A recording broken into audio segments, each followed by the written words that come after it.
মানে মিনিংটাই নষ্ট করে ফেলতেছে।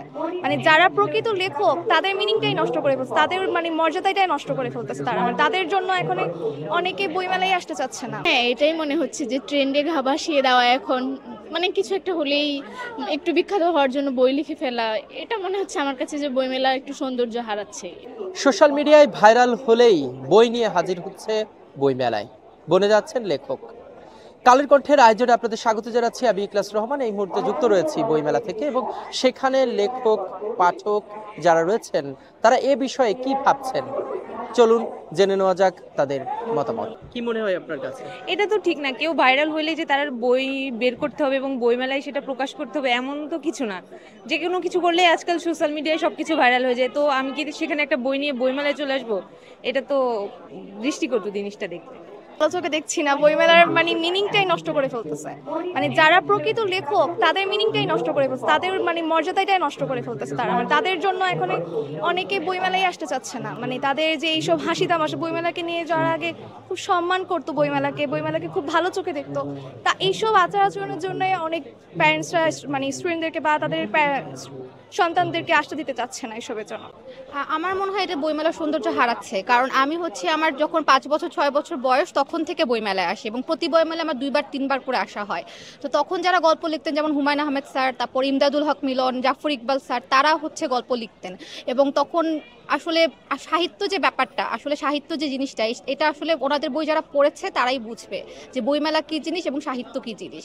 আর এখন যারা কন্টেন্ট ক্রিয়েশন করেন, তারা যে বই লেখেন, বইগুলোর মধ্যে এখন চাইলে তো বই আমিও লিখতে পারি, আপনিও লিখতে পারেন, যে কেউ লিখতে পারে, কিন্তু সেটা তো আসলে সাহিত্য হচ্ছে না। এটা তো আসলে বাংলা সাহিত্যে আজ থেকে 100 বছর পরে কেনাদের লেখা কেউ পড়বে, কেউ পড়বে না। আমি যেমন আজকেও বই কিনেছি, মানিক বন্দ্যোপাধ্যায়ের বই কিনেছি, তারপর রবীন্দ্রনাথ ঠাকুরের বই কিনেছি। কত বছর, 100 বছর 150 বছর পরেও আমরা এই বইগুলো কিনছি। কিন্তু যারা কন্টেন্ট ক্রিয়েশন করে, যারা বই লিখছে, এরা তো আসলে ঠিক লেখক না। এনাদের বই কাছ থেকে 50 বছর পরেই কেউ পড়বে, কেউ কিন্তু পড়বে না, আমার তাই মনে হয়।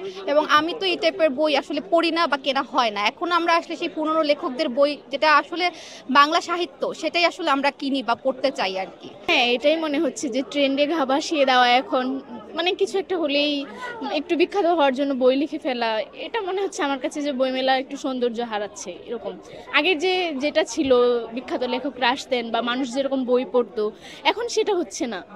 আগের মতো আর ওই ব্যাপারটা নেই, আসলে ক্লাসিক একটা ব্যাপার যেটা, ওই ব্যাপারটা মনে হচ্ছে এখন বইমেলায় নেই। সবচেয়ে বড় কথা হলো যে আমাদের সংস্কৃতিতে এখন অনেক ক্ষেত্রে অনেক রকমের ভাটা পড়েছে, যেগুলোর যোগে আমাদেরকে সংস্কার করা দরকার।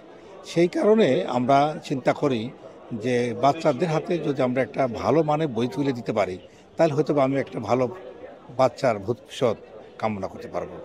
আমি আপনাদের এই বক্তব্য নেওয়ার জন্য আপনাদেরকে ধন্যবাদ জানাচ্ছি।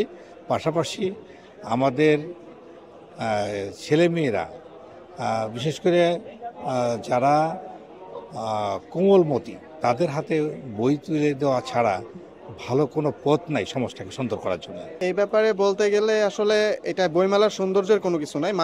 মানুষ মাত্রই লিখতে, যার লেখার ক্যাপাবিলিটি আছে সেই লিখবে, কিন্তু সেটা বইমেলায় এসে একটা স্টল দেওয়ার মতো করে যে দিতে হবে এমন কোনো কথা নাই। এটা আমার মনে হয় এটা আসলে বইমেলার সৌন্দর্য নষ্ট করছে না, বরং এটা আরও সবাইকে উৎসাহিত করছে, এরকম আমার মনে হয়। না, এটা আমি মনে করি না, কারণ প্রত্যেকটা বই বের হওয়ারই বা বইমেলায় আসার আমার মনে হয় একটা সেন্সর বোর্ড, এই টাইপের একটা কিছু থাকা উচিত, যে বইটা মানুষের জীবন পরিবর্তন করতে পারবে বা আসলেও আমাদের জীবনের সাথে সম্পর্কিত ভালোভাবে, পজিটিভলি অবশ্যই, সেই সব বইগুলোই শুধুমাত্র বইমেলায় আসা উচিত। নিজস্ব একটা চাহিদা থাকে, হ্যাঁ, নিজস্ব একটা জানার আগ্রহ থাকে, বোঝার আগ্রহ থাকে, এবং সেই দৃষ্টিভঙ্গি থেকে যারা প্রকৃত পাঠক তারা কিন্তু তাদের আগ্রহ নিয়েই আসেন। হ্যাঁ, তারা কিন্তু ওই